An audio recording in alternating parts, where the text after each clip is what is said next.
Com as nossas mentes preparadas para este momento em que aqui nos encontramos, formando a imagem de Jesus, o amigo, o companheiro de todos os momentos. E vamos agradecendo a Ele pelas oportunidades que nos concedeu ao longo dessa semana, pelas bênçãos da vida, de estarmos reencarnados no planeta Terra. Amado Senhor, ampara-nos no propósito de seguirmos o caminho do bem, que possamos fortalecer a nossa fé, amparados nessa doutrina esclarecedora e libertadora. Que a Tua luz, Senhor, nos ilumine a todos, encarnados e desencarnados. Permita, querido amigo, que esses trabalhadores da seara, do mundo espiritual, possam aqui estar, envolvendo a cada um de todos aqueles que aqui se encontram, principalmente a nossa companheira que irá nos falar nessa noite. Fica conosco, amado Jesus, hoje e por todo sempre, que assim seja. Temos a alegria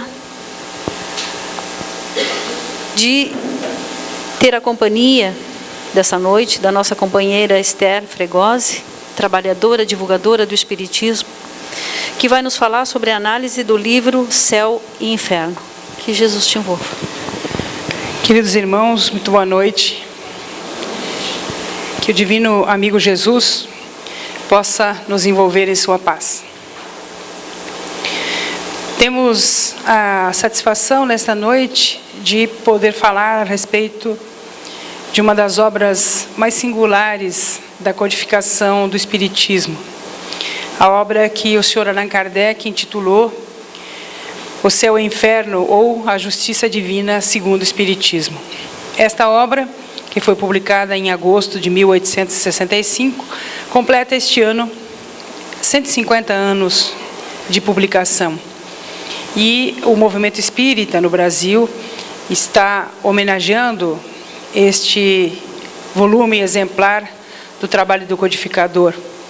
Uma obra que, sem dúvida, traz importantes contributos sobremaneira para nós, aqueles que ansiamos por respostas que, ao longo dos séculos, não conseguimos ouvir, sobre questões muito práticas e que nos tocam especialmente, como a questão da morte, a questão da teoria do céu e do inferno, a questão dos anjos e demônios, em particular, a compreensão efetiva da justiça divina.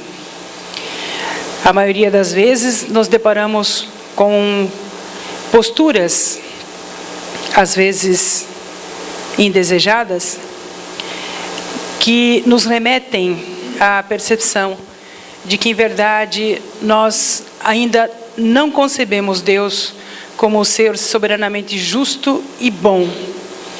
E o Espiritismo, especialmente nesta obra, vai nos auxiliar a compreender esta lei de justiça, este Pai de amor, que é Deus, e a sua revelação aos homens, através da obra em especial, que nos permitem, então, levantar o véu que separa a nossa realidade física, transitória, para depararmos-nos com a realidade da transcendência da vida. A obra que citamos, O Céu e o Inferno, ou A Justiça Divina, segundo o Espiritismo, ela está dividida em duas partes. O Sr. Allan Kardec, na primeira parte, vai discorrer a respeito da teoria do porvir e o nada, vai nos falar a respeito do temor da morte, vai falar a respeito da teoria do céu, do inferno, do purgatório, a teoria das penas futuras, sobre a ótica do Espiritismo, vai falar sobre anjos e demônios. Na segunda parte, o grande pedagogo Allan Kardec vai nos falar a respeito do fenômeno da morte em si. Nesta obra, o codificador vai dizer exatamente o que ocorre no fenômeno chamado morte. E vai discorrer sobre esse aspecto de forma muito detalhada, de forma a nos esclarecer deste fenômeno tão natural e que, paradoxalmente, nós, apesar de sabermos que é uma realidade que nos atingirá invariavelmente, é ainda um tema tabu. Ainda temos dificuldade em tratar dessa questão, temos dificuldade em falar a respeito e muito maior dificuldade ainda em nos condicionarmos a pensar nesta possibilidade de forma natural, de forma serena, sem medos e sem expectativas descabidas. É um capítulo longo que Kardec, então, dedica à questão do fenômeno da morte. Em seguida, o codificador vai apresentar um trabalho inédito e valiosíssimo para todos aqueles de nós que ainda, eventualmente, temos alguma dúvida em relação à situação em que se encontram os espíritos após o fenômeno da morte, após o desenlace do espírito do corpo físico. E Kardec faz esta revelação destas condições em que os espíritos se encontram da melhor maneira possível. Ele vai entrevistar os espíritos que morreram. Ele vai entrevistar os homens que ocuparam no plano físico um corpo físico e que agora se encontram na vida maior e que, através da mediunidade, relatam ao Sr. Allan Kardec de que forma ocorreu o desligamento do corpo físico e em que condições eles se encontram. O mestre Allan Kardec, na sua generosidade, toda a sua obra denota o amor que ele tem à humanidade, ele vai nos legar, nesse trabalho minucioso, a valiosíssima oportunidade de ouvir das pessoas que morreram nas diferentes condições, como se processa esse desenlace e de que maneira eles se encontram do outro lado da vida. E Kardec, então, entrevista espíritos em diferentes condições. Ele vai entrevistar espíritos felizes, espíritos em condições medianas, espíritos que estão sofrendo na vida após a morte, espíritos que se suicidaram, criminosos arrependidos e espíritos endurecidos. Por último, ele vai discorrer a respeito das expiações terrestres. Esta obra, não obstante a importância dos temas que acabamos de relatar, que ela trata e desenvolve, ela ainda não é muito conhecida dos espíritas, e muito menos ainda daqueles que não conhecem profundamente o espiritismo. Convidamos a todos aqueles que já leram, que releiam, e as que não leram, que leiam esta obra espetacular. Encontraremos ali o consolo de que precisamos, renovaremos as nossas esperanças diante da nossa perspectiva de espírito imortal e, finalmente, poderemos começar a aquilatar o amor de Deus para conosco. Nós vamos elencar aqui alguns breves tópicos dos muitos temas que Kardec trata. Escolhemos apenas alguns para ilustrar a nossa reflexão e para mostrar a importância deste livro nas nossas vidas. Allan Kardec inicia o seu trabalho falando a respeito do temor da morte. E ele então vai dizer que para libertar-se do temor da morte, é mister poder encará-la sob o seu verdadeiro ponto de vista, isto é, ter penetrado pelo pensamento no mundo espiritual, fazendo dele uma ideia tão exata quanto possível. Graças à doutrina espírita e ao recurso chamado mediunidade, a humanidade tem recebido, através dos imortais, aqueles que se despojaram dos corpos físicos e hoje se encontram na realidade da vida espiritual, informações muito precisas da realidade da vida após a morte. Mas Kardec fala especificamente sobre o fenômeno da morte e trabalha este assunto com bastante cuidado e com muito detalhe, justamente porque compreendia a nossa dificuldade, apesar dos séculos transcorridos, muito atual, em encarar esse fenômeno de forma natural. E ele vai dizer que esse temor que nós invariavelmente temos diante desse fenômeno que nos alcançará mais cedo ou mais tarde a todos, ninguém escapará, né, dessa possibilidade, possa ser aceitado de forma natural através do conhecimento ou da conscientização daquilo que efetivamente é um processo absolutamente natural. O que morre é o corpo físico, o espírito permanece vivo numa outra dimensão, numa outra realidade.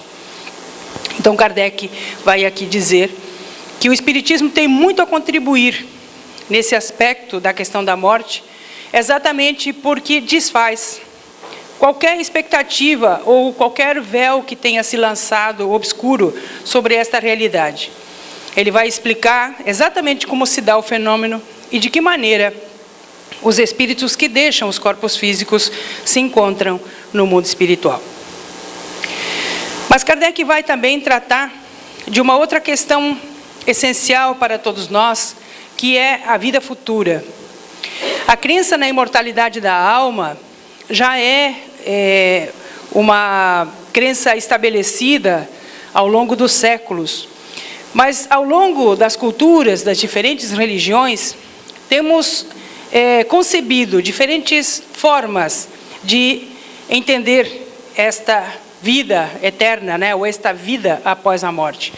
E Kardec, nesta obra, então, vai falar a respeito da vida futura, mostrando que a vida ela não termina no espaço temporal entre o nascimento e o fenômeno biológico da morte. Ele fala da vida num conceito mais amplo, transcendente, porque o espírito permanece vivo após a morte do corpo físico, mas só se poderia entender a vida eterna ou a vida no sentido transcendental através do processo da reencarnação. Várias existências propiciariam então ao espírito imortal a oportunidade da evolução. Então, quando Kardec fala da vida futura, ele vai dizer que a doutrina espírita transforma completamente a nossa perspectiva de futuro. A vida futura deixa de ser uma hipótese para ser uma realidade. Ela é a continuação da vida terrena, nem mais nem menos. Mostrando que qualquer outra especulação, que muitas vezes não atende à nossa razão, algumas teorias em relação ao que poderia acontecer na chamada vida futura após a morte, são às vezes tão místicas, outras tão surrealistas, que racionalmente é impossível aceitá-las. Então Allan Kardec diz que o Espiritismo nos dá essa possibilidade de encarar a vida futura não como uma hipótese, não como uma teoria e as suas diversas interpretações, mas como uma realidade. Os espíritos voltam do mundo dos mortos, entre aspas, para dizer exatamente o que é essa vida futura. Então o Espiritismo transforma aquilo que seria uma hipótese numa realidade. E uma realidade muito simples, nada complicada. É uma realidade que nos mantém na condição em que estamos. Se a morte nos surpreendesse nesse exato momento, não é uma premonição, não vai acontecer. Todos nós nos encontraríamos do outro lado da vida, exatamente como aqui estamos. Não há nenhuma mudança brusca. Ninguém se torna anjo porque desencarnou. Assim como ninguém estaria, pela lógica, entendendo Deus como o ser supremo em bondade e justiça, concebendo a possibilidade de um ser equivocado ser relegado à eternidade do sofrimento. Cada um de nós está na condição em que está. Está na condição de um espírito em evolução. Cada um de nós no seu patamar. E na vida futura, nós continuaremos nessa mesma condição, agora numa outra realidade, na realidade espiritual. Em relação à transcendência da vida, Allan Kardec ainda vai nos trazer outras elucidações importantíssimas. Ele vai dizer que existem, então, dois mundos, o mundo corporal e o mundo espiritual. Os seres do mundo corporal, que somos nós, devido mesmo à materialidade do nosso envoltório, que é o nosso corpo físico, estarão ligados à Terra ou a qualquer dos globos. O mundo espiritual ostenta-se por toda parte, em redor de nós, como no espaço, sem limite algum designado. Lembremos que essa informação é do século XIX. Então, diante dessa perspectiva da transcendência, sob esta ótica de duas realidades paralelas, o mundo físico, ou o mundo corporal, e o mundo espiritual, ou o mundo dos espíritos. Ambos se encontram no mesmo patamar, diferenciando-se as dimensões em que eles se manifestam. Ora, nós estamos no mundo físico, ocupando um corpo físico, e chegamos ao mundo material através da reencarnação, e o processo da desencarnação, ou da morte biológica do corpo físico, liberta o ser imortal, o espírito, e ele passa então a viver, ou a vivenciar, a sua verdadeira realidade, que é a realidade espiritual, no mundo espiritual. Então, estas duas realidades, elas são concomitantes. E graças ao fenômeno da mediunidade, nós temos como fazer essa ponte que liga a realidade física da realidade espiritual. Os encarnados e desencarnados se comunicam, dialogam, através do fenômeno chamado mediunidade. Ao longo dos séculos, os imortais têm trazido incontáveis mensagens através da mediunidade a nós que estamos aqui encarnados no mundo corporal, nos trazendo informações de como é a vida no mundo espiritual. Hoje, mesmo para aqueles que não são espíritas ou não abraçam a filosofia espírita, não conhecem em profundidade a doutrina espírita, já reconhecem esta possibilidade de um mundo espiritual semelhante ao mundo físico. Tirando esta fantasia de céu, inferno, purgatório, trazendo uma percepção mais racional e mais lógica daquilo que poderia ser compatível com a inteligência divina e, melhor ainda, com a justiça divina.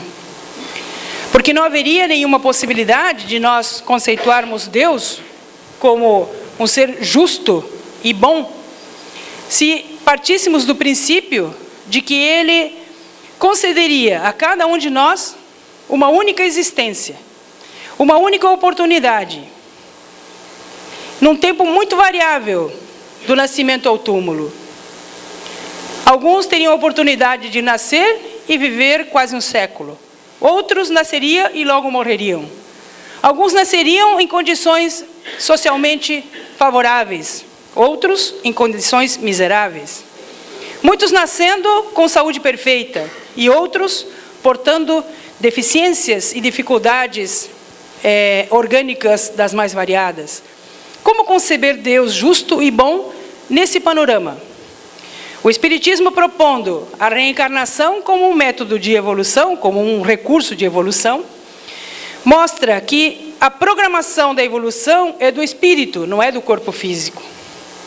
E que as dificuldades ou as facilidades que cada um de nós encontra na realidade do mundo corporal é, portanto, temporal. Ela é provisória, ela não é definitiva. Quando nós analisamos, então, as perspectivas destes dois mundos, então nos colocamos neste olhar transcendente, nesta proposta de uma visão de vida efetiva, saindo da estrutura de apenas a existência física. Mas Kardec vai explicar tudo isso melhor quando ele vai falar a respeito da perfeição.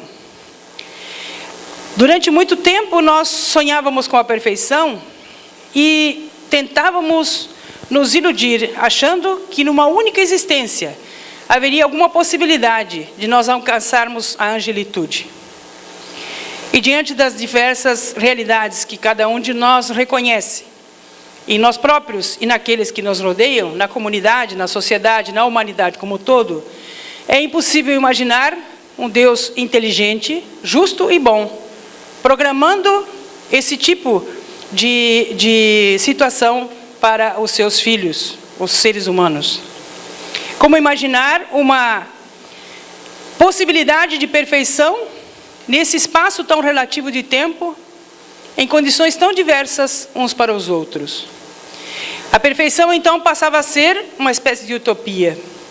E quando Jesus, no seu Evangelho, nos convida a buscar esta perfeição, e quando Ele vai dizer que o reino de Deus está dentro de nós, é claro que sem esse olhar transcendente, a proposta de Jesus pode parecer, de fato, uma utopia. À luz do Espiritismo, diante da possibilidade das sucessivas vidas através da reencarnação, da imortalidade da alma e da vida futura, onde também nós evoluímos, nós passamos a compreender melhor este planejamento divino e essa estrutura onde cada um de nós foi colocado, para que, igualmente, possamos alcançar os diferentes degraus que nos levariam a esta perfeição. Mas a perfeição verdadeira, sob a ótica da imortalidade, Allan Kardec registra nesta obra O Céu e o Inferno, falando primeiramente sobre a felicidade. E ele vai dizer que a completa felicidade prende-se à perfeição. Isto é, a purificação completa do espírito. Toda imperfeição é, por sua vez, causa de sofrimento e privação de gozo. Do mesmo modo que toda perfeição adquirida é fonte de gozo e atenuante de sofrimentos. E aí, então, ele vem trazer uma explicação lógica. Para que nós possamos alcançar a tão sonhada felicidade, necessariamente teremos que alcançar um grau de perfeição. Teremos que ficar longe daquelas sombras que maculam o nosso mundo íntimo. Ou seja, buscarmos e alcançarmos as sonhadas virtudes. Então, se toda imperfeição é causa de sofrimento, a perfectibilidade, a busca da perfeição nos aproxima da felicidade que tanto almejamos. Então não há utopia nem na perfeição e muito menos na felicidade, porque uma é consequência da outra. Na medida em que evoluímos, essa felicidade completa, ela vai se consolidando. Na medida em que vamos iniciando o nosso caminhar através do processo evolutivo e pela explicação dos espíritos reveladores, nós estamos nas etapas iniciais desse progresso de evolução. Somos, portanto, espíritos iniciando a caminhada evolutiva. Nós temos toda uma trajetória em busca da perfeição que nos levaria à verdadeira felicidade. Kardec vai ainda dizer que a alma ou o espírito sofre na vida espiritual as consequências de todas as imperfeições que não conseguiu corrigir na vida corporal. O seu estado, feliz ou desgraçado, é inerente ao seu grau de pureza ou impureza. E aí mais uma informação que desmistifica muitas das nossas concepções em relação à situação em que se encontram os seres que desencarnaram. Não há nenhum salto quântico que a morte propicie. As pessoas que deixaram o corpo físico se encontrarão na vida espiritual de acordo com as suas condições íntimas aqui na Terra. Essas imperfeições, que não conseguiu corrigir enquanto no corpo físico, serão trabalhadas ao longo da experiência no mundo espiritual e corroboradas na próxima encarnação, quando voltar ao plano físico. Então, não há nenhuma dúvida em relação àquilo que acontece com as pessoas no mundo espiritual. Acontecerá exatamente o que está acontecendo aqui agora. Porque não há nenhum milagre ali ocorrendo. É um fenômeno natural. É apenas a transição de um mundo físico para o mundo espiritual. Mas cada um de nós carregará consigo as suas conquistas e as suas imperfeições. Kardec ainda vai falar a respeito de um outro aspecto essencial para compreender a justiça divina, que é a lei de ação e reação. Ele vai dizer que Não há uma única imperfeição da alma que não importe funestas e inevitáveis consequências, como não há uma só qualidade boa que não seja fonte de gozo. Outra ilusão que costumamos cometer é imaginar que nós podemos cometer alguns pequenos deslizes, outros nem tão pequenos assim, e que isso poderá passar desapercebido. Outras vezes imaginamos que Deus está vigiando cada um de nós, nas menores situações, para punir-nos ou castigar-nos diante dos nossos deslizes. Nem uma situação, nem a outra. Cada um de nós responderá perante a lei divina e perante a própria consciência. As consequências dos nossos atos, bons ou ruins, são méritos exclusivos de cada um de nós. Então, não há nenhuma possibilidade de burlar esta lei, que é perfeita. Porque ninguém escapará das consequências dos seus atos, sejam elas positivas ou negativas. E aí eis que surge, finalmente, uma perspectiva de justiça efetiva. Não há favorecimentos, não há privilégios e tampouco há castigos. Há uma lei natural, que é de ida e volta. Aquilo que realizaremos, de positivo ou de negativo, nos atingirá de volta, invariavelmente. Deixaremos, então, de culpar a outrem pelas situações em que nos encontramos. Porque, não obstante nos envolvamos uns com os outros, porque a vida é solidária em algumas atitudes, cada um responde pela sua realidade íntima. Allan Kardec ainda dirá: o espírito sofre, quer no mundo corporal, quer no mundo espiritual, a consequência das suas imperfeições. As misérias, as vicissitudes padecidas na vida corpórea são oriundas das nossas imperfeições. São expiações de faltas cometidas na presente ou nas precedentes existências. Muitas vezes nós nos deparamos em situações que nos afligem, que nos fazem sofrer, e não encontramos causas para este padecimento, para esse sofrimento na atual existência. Considerando a possibilidade da reencarnação, se torna mais lógico compreender. Se a lei é de ação e reação, e se eu provoquei alguma situação desagradável no passado, hoje posso estar colhendo, o fruto daquilo que plantei. Muitas vezes, aquilo que ocorre conosco aqui e agora é fruto da lei de ação e reação imediata, de situações que nós promovemos aqui e agora, nesse espaço de tempo. Quando o Espiritismo nos pede esse olhar transcendente, quando nós conseguimos levantar a cortina que separa a nossa visão e que dificulta a percepção da nossa essência como seres imortais, nós passamos a perceber que, diante desta perspectiva da justa lei de amor de Deus, nós estamos, ao longo das nossas existências, construindo a nossa felicidade ou a nossa infelicidade. Porque são as nossas escolhas que determinam os resultados que obtivemos. Se estamos obtendo resultados positivos, é porque as nossas escolhas foram bem feitas. Se os resultados não são assim tão positivos, é porque possivelmente as nossas escolhas de passado não são positivas. Mas o Espiritismo não é derrotista. E engana-se quem pensa que o Espiritismo propõe o sofrimento como meio de depuração. Em lugar algum da doutrina espírita, da codificação, nós vamos encontrar esse conceito. Muito pelo contrário. Porque se o Espiritismo nos diz que nós sofreremos as consequências dos nossos atos, está nos dizendo sim, que se hoje estamos sofrendo é porque, na certa, não escolhemos muito bem as nossas atitudes do passado. Mas está, ao mesmo tempo, nos dizendo, e diante do panorama da imortalidade, a nossa percepção futura de esperança é muito maior, que tudo aquilo que fizermos de bom aqui e agora, não só apagará o mal que realizamos, mas nos propiciará a felicidade futura.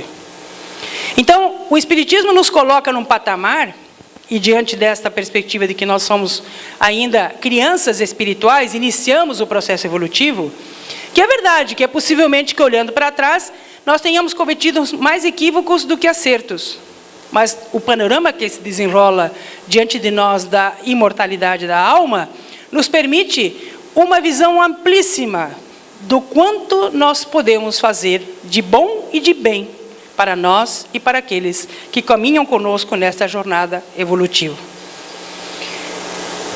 Outra questão interessante que Kardec trabalha com magistral inspiração neste capítulo é a questão do castigo e do prêmio.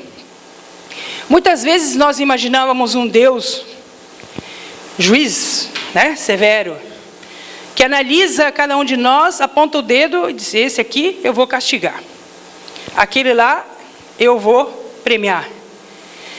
E essa visão deturpada de Deus, uma visão antropomórfica, de um ser especialíssimo, nos leva a concepções equivocadas de nós mesmos. Se nós imaginarmos a possibilidade de um Deus que cria uma lei que permita que Ele escolha, que Ele tenha os seus favorecidos ou aqueles com os quais Ele não simpatiza muito, nós estamos criando uma estrutura de Deus absolutamente impossível de amar. E Jesus disse que Deus é amor. Então a concepção de Deus, ela tem que partir dessa premissa, de que Ele elaborou um projeto para os seres humanos de evolução infinita, rumo à plenitude, e que concedeu a cada um as mesmas condições, as mesmas possibilidades, permitindo com que cada um, através das suas escolhas e pela sua vontade, caminhe em direção à plenitude. Castigo e prêmio, portanto, são questões que o Espiritismo aqui trabalha e esclarece.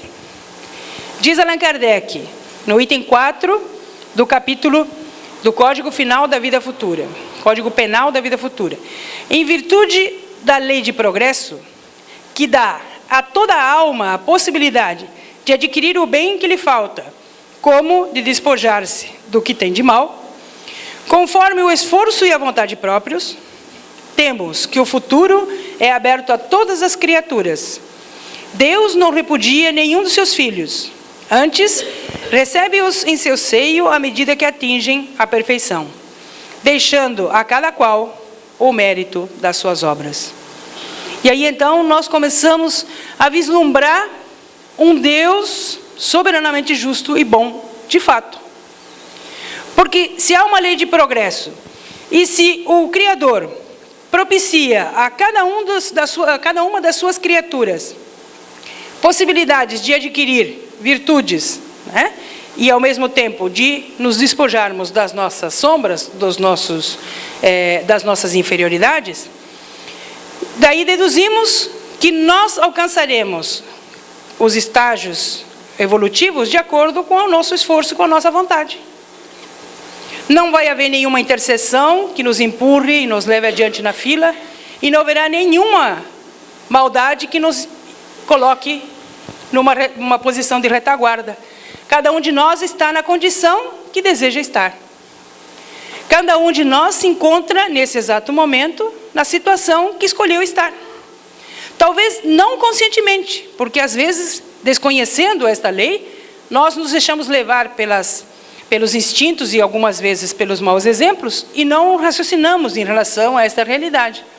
Então esta obra nos permite refletirmos em torno da nossa condição de seres imortais, desta proposta transcendente dos convites que Jesus fez à humanidade. E aí então nós vamos perceber que este processo de progresso, de evolução, que cada um de nós tem como determinismo, alcançar a plenitude. Mas que como Deus é justo e bom, não impõe nada a ninguém. Cada um de nós vai decidir o tempo que levará para alcançar a plenitude. São as nossas decisões, as nossas escolhas que determinam a velocidade desse caminhar. E aí, com isso, estão em nossas mãos os méritos das nossas obras. Porque senão, que vantagem haveria? Se Deus criasse todos nós puros e sábios, qual seria o nosso mérito? Ele nos criou simples e ignorantes.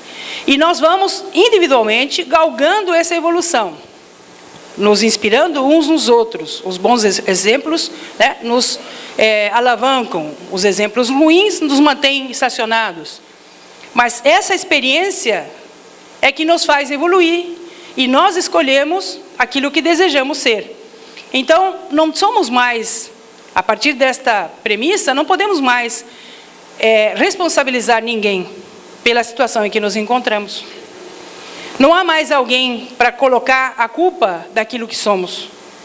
Cada um é artífice do seu destino. Se a minha situação não está tão favorável quanto eu desejo, eu preciso rever aquilo que eu tenho escolhido para a minha vida, sob a ótica da transcendência. Porque muitas vezes as nossas escolhas estão ainda bitoladas na percepção da vida ou da existência única. Como se o apelo material, como se o mundo corporal, ele fosse o definitivo. E o nosso investimento na realidade da imortalidade, da transcendência da nossa evolução, ficasse relegado a segundo plano. Então, quando nós subvertemos os valores e nós deixamos de considerar espíritos imortais para agirmos como meros mortais, aí nós estamos agindo contra a própria lei de progresso e prejudicando a nós mesmos. Então, o Espiritismo vem libertar as nossas mentes desses atavismos, nos convidando a olharmos sob um outro prisma. As dificuldades que hoje aqui se encontram podem que sejam fruto das nossas escolhas negativas. Mas a partir de agora, nós estamos sendo convidados a agir conforme a lei. E, portanto, poder fazer com que a nossa existência, a partir de agora, seja plena de satisfação, plena de gozo, como usa Kardec a expressão, ou de felicidade. Porque no mundo em evolução, num patamar de evolução que a humanidade se encontra, não é possível extinguir a dor, porque a dor é um mecanismo de correção, e ela é um reflexo daquilo que nós somos efetivamente. Então não é a ausência de dor, não são a eliminação dos problemas que vão fazer de nós pessoas melhores. É nos reconhecermos como espíritos imortais, assumirmos as consequências dos atos que praticamos e passar a partir de agora a construir uma nova realidade, um novo caminho dentro dessa perspectiva da imortalidade. Kardec vai dizer que dependendo o sofrimento da imperfeição, como o gozo da perfeição, a alma traz consigo o próprio castigo ou prêmio, onde quer que se encontre, sem necessidade de um lugar de se encontrar. E aí então diz Kardec, o inferno está por toda parte em que haja almas sofredoras, e o céu igualmente, onde houver almas felizes. Então vejam bem, não há necessidade de um Deus tirano que aponta o dedo, julga, castiga ou premia. Não tem necessidade disso. Cada um de nós carrega consigo mesmo as consequências dos seus atos. Então não é Deus que pune ou castiga, ou premia, ou afaga, ou nos poupa disso ou daquilo. Somos nós, nas nossas escolhas, que criamos essa realidade para a nossa existência. Então, onde quer que nos encontremos, seja no corpo físico, no mundo corporal, seja no mundo espiritual, estaremos sempre carregando conosco esta nossa realidade. Ninguém empresta virtude para ninguém, assim como ninguém assume a imperfeição de ninguém. Cada um de nós é, na essência, um ser único. Um ser criado por Deus, destinado à perfeição. Se as nossas escolhas não têm sido muito felizes, o Espiritismo hoje vem chamar a nossa atenção para que nós possamos corrigir o rumo e passar a agir como espíritos imortais. Allan Kardec vai ainda discorrer a respeito do bem e do mal. E aí ele diz então que o bem e o mal que fazemos decorrem das qualidades que possuímos. Não fazer o bem quando podemos é, portanto, o resultado de uma imperfeição. Se toda imperfeição é fonte de sofrimento, o espírito deve sofrer não somente pelo mal que fez, como pelo bem que deixou de fazer na vida terrestre. E aí então cai por terra mais uma ilusão que muitas vezes nós criamos para nós mesmos, de imaginar que para agradar, entre aspas, a Deus, bastasse não fazer o mal.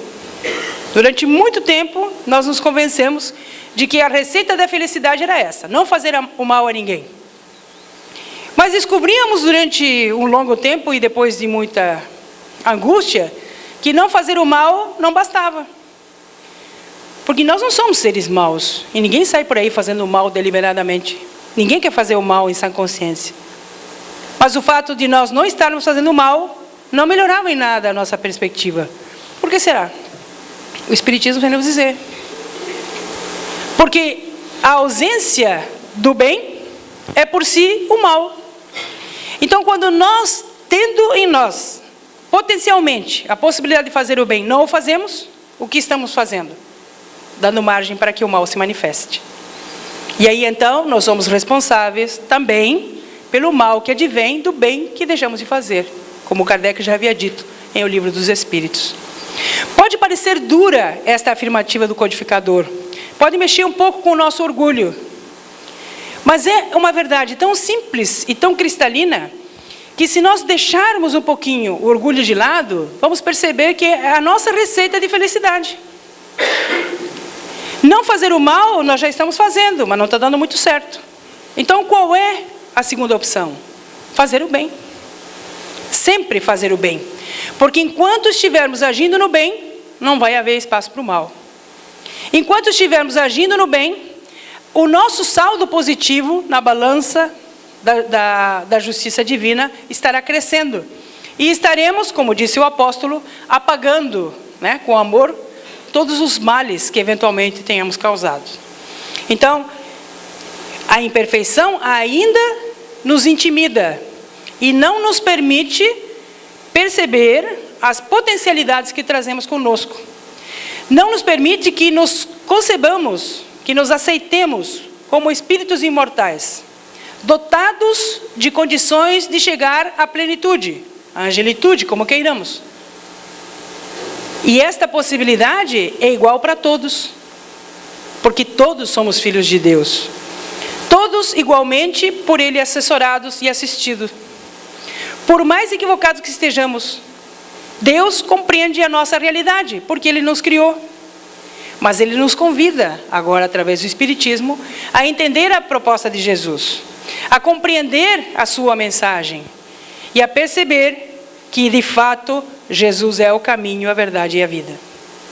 Mas não é o caminho, a verdade e a vida apenas para uma trajetória impermanente no mundo físico. É do ponto de vista da transcendência, da imortalidade. Então, Kardec vai dizer que o bem como o mal são voluntários e facultativos. Livre, o homem não é fatalmente impelido nem para um, nem para o outro. Traduzindo, tudo se limita a dizer que nós somos o que somos, porque escolhemos. Temos a liberdade da escolha, e isso é para nós motivo de alegria, não é de pesar. Porque às vezes quando a gente tenta trocar o livre-arbítrio, né, que o Espiritismo coloca como condição suprema do ser humano, como uma expressão do maior amor de Deus aos homens, a liberdade de escolha, o livre-arbítrio.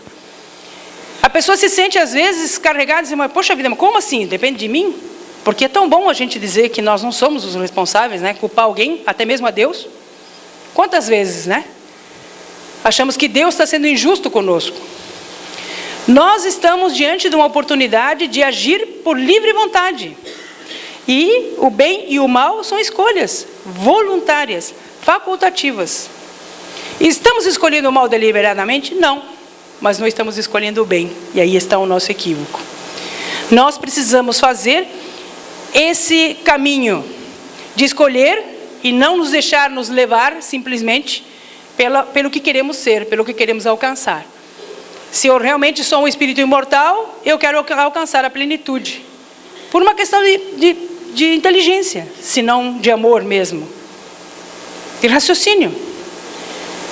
Eu quero alcançar a felicidade. Eu quero ter paz de espírito. Então eu preciso entender a lei. Eu preciso entender a Deus. Deus não está me castigando. Nem está me olhando com o olhar atravessado, me julgando por ser um espírito imperfeito. Ele é o nosso Pai, Ele nos ama. Ele nos compreende. E deixa para que cada um de nós, a seu tempo, desperte para esta realidade. Diz Allan Kardec, toda falta cometida, todo mal realizado é uma dívida contraída, que deverá ser paga, se não for numa existência, sei-lá na seguinte, ou seguintes, porque todas as existências são solidárias entre si. Aquele que se quita numa existência não terá necessidade de pagar uma segunda vez. E mais uma vez aqui, a justiça verdadeira de Deus para conosco. Não há como burlar a lei. Toda falta cometida é uma dívida contraída, gerará uma consequência. Ninguém escapa dessa realidade. Que se escapasse, a lei seria falha. Muitas vezes nós, mais uma vez, no olhar reduzido da vida corporal, imaginamos que porque alguém cometeu, e sempre olhamos o outro, nunca olhamos a nós mesmos, alguém cometeu um delito e não está sendo punido pela lei humana, nós achamos que Deus está sendo injusto. Na lei de Deus, aquela pessoa é um ser imortal. E ele terá que, invariavelmente, acertar a dívida contraída. Mas não necessariamente naquele momento. Será no momento em que o espírito tenha condições de cair em si, como diz a mensagem inicial hoje do texto, tomar consciência, se arrepender efetivamente e agir de forma diferente. Porque a lei não é mecânica, simplesmente de castigo, de ajuste instantâneo. Ela leva em consideração o nosso livre-arbítrio, o nosso desejo, a nossa vontade individual. Então, não há a menor possibilidade de qualquer um de nós ludibriar a lei. Não existe essa possibilidade. Então, não é inteligente da nossa parte agirmos como se pudéssemos enganar a Deus. E quantas vezes nós fazemos isso? Deus é onipresente. E Ele é mais do que isso, é o nosso Criador. Antes de que nós pensemos qualquer coisa, isso já é uma realidade. Precisamos mudar o nosso olhar em relação a nós próprios e em relação a Deus. Porque tudo que nós construímos até agora é fruto dessas nossas escolhas. E aquilo que passaremos a construir, igualmente. Então, que a partir de agora, as nossas escolhas sejam conscientes. Porque se as existências são solidárias entre si, se a lei de reencarnação nos permite essa bênção, imaginemos se tivéssemos apenas uma oportunidade de reencarnar. Quanto trabalho passaríamos no mundo espiritual para poder alcançar a perfeição? Deus nos permite esse retorno à vida corporal, exatamente para que esse processo de evolução se consolide. Então, que bom que teremos vidas sucessivas. Mas não nos enganemos, postergando as oportunidades de nos ajustarmos à lei para vidas futuras. Porque, agindo dessa maneira, estamos distanciando de nós a possibilidade de sermos felizes. A nossa grande sacada agora é entender a lei e agir a partir de agora de acordo com ela. Não postergar, não deixar para amanhã. Temos que fazer agora. Porque a nossa felicidade começa aqui e agora. O único meio de evitar ou atenuar as consequências futuras de uma falta está no repará-las, desfazendo-as no presente. Quanto mais nos demoramos na reparação de uma falta, tanto mais penosas e rigorosas serão no futuro as suas consequências. Eis uma realidade. Quando Jesus nos convidava a nos reconciliarmos com os nossos inimigos enquanto estávamos a caminho, nós ficávamos imaginando que Jesus estava menosprezando o nosso amor próprio, né? Porque muitas vezes a gente pensa que se reconciliar com alguém, principalmente quando nós consideramos, entre aspas, vítimas, é dá um recibo, né, de tolice. Não é assim. Do ponto de vista da imortalidade, o que vale é o que está dentro de nós, não é o que está no coração do outro. Nós seremos felizes de acordo com aquilo que construímos internamente. Isso não pode depender de terceiros. Porque se a felicidade dependesse de terceiros, Deus teria nos enganado. Porque se nós mal damos conta de decidir por nós mesmos, que dirá obrigar o outro a agir como nós queremos, para que a felicidade então finalmente aconteça.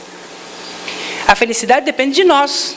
Então, esse meio de evitar ou atenuar as consequências é uma atitude individual.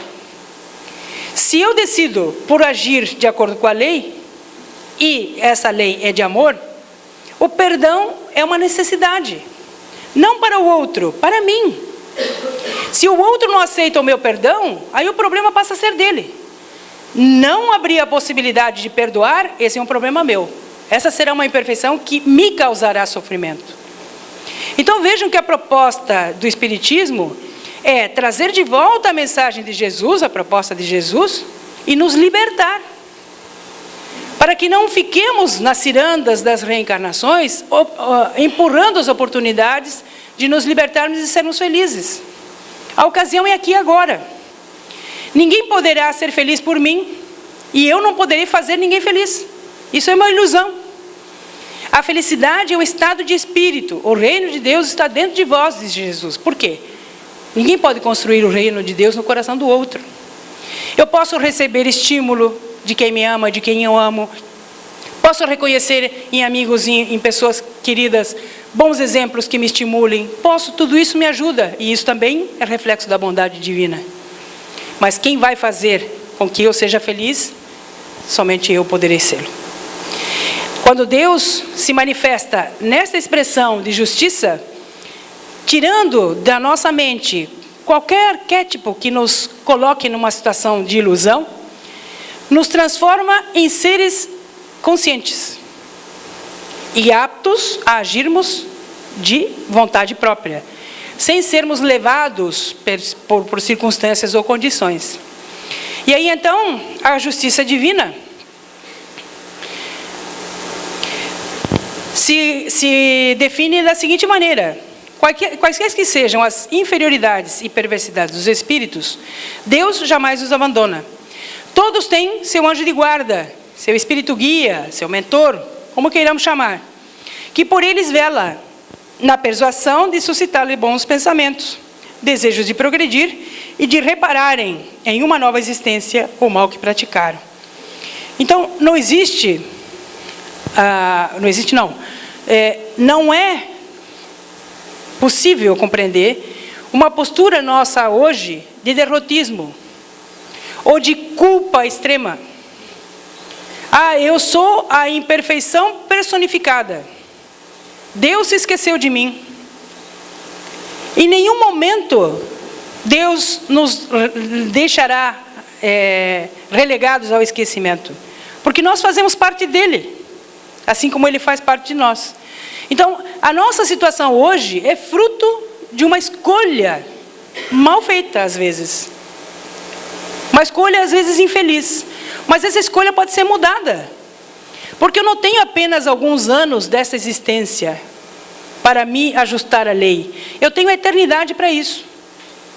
Mas como eu sou um ser racional e inteligente, eu não postergarei a oportunidade de ser feliz. Eu vou, a partir de agora, agir de acordo com essa realidade. Se Deus é amor, e é justo, e é bom, eu preciso agir de acordo com a sua lei. Eu preciso compreender que eu só poderei sair da condição em que me encontro e evoluir e progredir se eu aceitar o convite para escolher bem. Se eu parar de me iludir achando que eu estou sendo obrigado a alguma coisa, eu sou fruto das minhas escolhas. E ninguém escolherá bem por mim. Somente eu poderei escolher de acordo com a minha necessidade, com a minha condição. E aí o anjo guia, o anjo da guarda, o mentor, o amigo espiritual, colaborem muitíssimo conosco. Porque nós, assim que tivermos um pouquinho de boa vontade e através da prece buscarmos a conexão com Deus, ouviremos os seus bons conselhos, sentiremos a sua presença, e aí mais um testemunho do amor de Deus para conosco.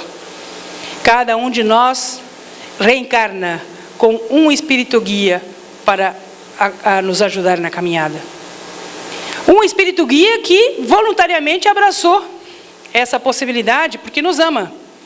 Mas quantas outras pessoas, no plano físico e no plano espiritual, estão nos amparando, estão tentando nos socorrer, estão tentando nos ajudar, mas às vezes nós simplesmente negamos a sua existência. Deus é soberanamente justo e bom, e Ele nos auxilia de todas as maneiras possíveis e imagináveis. Muitas vezes nós ficamos cegos e não conseguimos perceber a sua presença à nossa volta. Finalizando, Allan Kardec vai dizer que a responsabilidade das faltas é toda pessoal. Ninguém sofre por erros alheios, salvo se a eles deu origem, quer provocando-os pelo exemplo, quer não os impedindo quando poderia fazê-lo. Então vejam bem, a responsabilidade das faltas é pessoal, é nossa. Não adianta nós sofrermos pelo mal de alguém. Isso não vai resolver nem o nosso problema, nem o problema do outro. Nós temos que ter confiança em Deus e tentar ajudar-nos uns aos outros diante dessas dificuldades que temos e que as imperfeições nos chamam a essa consciência obscura ou a esse negar a nossa realidade. Não somos culpados pelos erros de ninguém, a não ser que nós o tenhamos provocados. E mesmo assim, Deus nos dará oportunidades de corrigir esse erro. Então não há nenhuma perspectiva de culpa que seja aqui cabível. Então, finalmente, Allan Kardec diz no 28º capítulo: a situação do espírito no mundo espiritual não é outra senão a por si mesmo preparada na vida corpórea. Não há outra realidade além dessa. Às vezes nos afligimos pensando como estarão os seres amados que deixaram a vida física e hoje se encontram no mundo espiritual. Não há mágica, não há milagre. Há como diz Allan Kardec, um passamento. A saída de uma realidade física, do mundo corporal, para o mundo espiritual. A pessoa que aqui estava bem e feliz, estará lá bem e feliz. A pessoa que estaria aqui angustiada com algumas determinadas situações, permanecerá lá, e nós daqui poderemos agravar ou melhorar a sua situação. Porque estamos vinculados a essa lei de solidariedade. Os dois mundos se correlacionam, nunca esqueçamos. As pessoas que amamos e que deixaram o corpo físico e já estão na vida espiritual, elas permanecem vinculadas a nós, seja pelos laços de amor, seja por laços não tão sadios. Nós seremos responsáveis pelas consequências dos pensamentos e sentimentos que emitimos em relação a todas as pessoas, no plano físico e no plano espiritual. O Espiritismo hoje vem nos dizer que não existe separação, que os amores que conquistamos, eles são para sempre. Que não há o rompimento dos laços afetivos pelo processo da morte biológica, porque quem morre é o corpo físico, o espírito continua vivo. Então a situação dos nossos seres amados no mundo espiritual estará muito relacionada à forma como nós nos comportemos daqui do mundo físico em relação a esta conceituação da vida transcendente. Imaginemos os nossos seres amados que desconheciam a realidade da vida espiritual, nesta concepção espírita, e agora nos vendo aqui agindo, como se a nossa existência fosse apenas o aqui e agora. A angústia deles, em querer que nós percebamos aquilo que eles já descobriram, porque eles já retornaram para o mundo espiritual. Que a vida verdadeira é a vida espiritual. Que as nossas conquistas reais, como bem Jesus havia dito, não são aquelas materiais que angariamos aqui agora e que ficarão aqui, porque não podemos levar. Os nossos tesouros são aqueles que nós conseguimos conquistar. Então, aqueles que amamos, nós continuamos amando e continuamos nos relacionando, às vezes de forma inconsciente, com eles porque estão numa outra dimensão. A oração é o elo que nos vincula uns aos outros. Oremos uns pelos outros. É a forma, o canal de veiculação dos amores. Não nos esqueçamos, porque em breve nos reencontraremos, seja no plano físico, seja no plano espiritual, porque o amor é indestrutível, ele jamais perecerá. E Deus, que é soberanamente justo e bom, não nos criaria para descobrirmos os seres amados e depois termos que, tristemente, nos separar. Não existe separação. Para o amor, existem tempos em que nós nos encontramos fisicamente e tempos em que estamos o tempo todo vinculados pelos laços afetivos do espírito imortal. A morte, portanto, não pode ser algo temeroso. A vida, ela é transcendente. E o nosso investimento deve ser em favor da vida. Porque a morte é uma ilusão. A realidade é a vida espiritual. Finalizando, lembremos Jesus quando ele disse: a cada um segundo as suas obras, mostrando que cada um de nós é o arquiteto do seu destino. E Allan Kardec, corroborando Jesus e nos conclamando a refletir o seu evangelho, agora dilatado pela percepção da vida transcendente, a cada um segundo as suas obras, no céu como na terra. Esta é a expressão da lei da justiça divina. Nesses dias em que homenageamos esta obra fantástica, que nos aproxima de Deus, que nos permite compreender a sua lei e principalmente que desperta as nossas consciências para a nossa realidade, as nossas potencialidades, que possamos agradecer. Agradecer profundamente ao Sr. Allan Kardec, que nos trouxe esse trabalho magnífico. A Jesus, o guia e modelo, que permitiu que Kardec viesse à Terra para traduzir o seu evangelho. E a todos os mentores espirituais, aqueles que cuidam da evolução da humanidade, e aos nossos mentores individuais, cada um dos nossos espíritos amigos. Nós queremos compartilhar e convidá-los para aqui. Na prece final, acompanhamos a prece proferida por Emmanuel, através de Francisco Cândido Xavier, chamada Agradeçamos. E essa prece, ela será proferida pelo próprio Chico Xavier, na voz dele. Que possamos, inspirados por ele e por tantos anjos que vieram aqui à Terra, nos inspirar, nos lembrarmos da nossa condição de espíritos imortais e possamos agir de acordo com a lei de amor, fomentando a esperança neste mundo conturbado que hoje vivemos. Muita paz a todos. Agradecemos, Senhor Jesus, nós te agradecemos pela coragem de facear as dificuldades criadas por nós mesmos, pelas provas que nos aperfeiçoam o raciocínio e nos abrandam o coração, pela fé na imortalidade, pelo privilégio de servir, pelo dom de saber que somos responsáveis pelas próprias ações, pelos recursos nutrientes e curativos que trazemos em nós próprios, pelo conforto de reconhecer que a nossa felicidade tem o tamanho da felicidade que fizemos para os outros, pelo discernimento que nos permite diferenciar aquilo que nos é útil daquilo que não nos serve, pelo amparo da afeição, no qual as nossas vidas se alimentam em permuta constante, pela bênção da oração, que nos faculta apoio interior para a necessária solução de nossos problemas, pela tranquilidade de consciência, que ninguém consegue subtrair-nos. Por tudo isso, e por todos os demais tesouros de esperança e de amor, de alegria e de paz, de que nos enriqueces a existência, se bendito, Senhor, ao mesmo tempo que te louvamos a infinita misericórdia, hoje e para sempre.